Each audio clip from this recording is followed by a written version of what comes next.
एउटा धर्मजात समाज नभएको एउटा खातुङ भन्ने एउटा मुसलमान रहेछ, त्यसको बुढा र त्यो मुसलमान नीति किन मन परि बोल्दैछ नेपालमा? नेपाल सरकार के हेरेर बसेको छ? नेपाली युवाहरूले के हेरेर बसेको छ? यस्ता झारेहरूले किन नानेको भनेको क्या यो खातेहरू?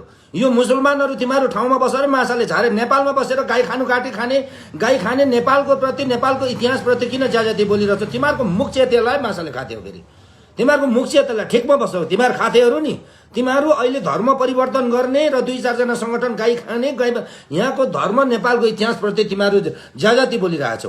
तिमीहरूलाई भेट्छौ बन्जर तिमीहरूको टाउकोमा हान्नै पर्ने भयो होइन? अब तिमीहरूलाई हान्नै पर्छ। अब नेपालीहरू चुप लागेर बसेको छ। 2-4 जना मुसलमान मुझे हिजोदेखि आएर रोहिङ्गा बचाउ गर्ने अभियानमा आतङ्ककारी अलकायदा मुझे आतङ्ककारीको यसले अभियोग लगाएर यसलाई जन्मकैद हालिदिनुपर्छ, यसलाई फाँसी दिनुपर्छ। यिनीहरू जति पनि यो देशको बारे जो बोल्छ अब यिनीहरूलाई तत्काल फाँसीको नियम दिनुपर्छ। अनि मात्रै यसले के भन्दैछ?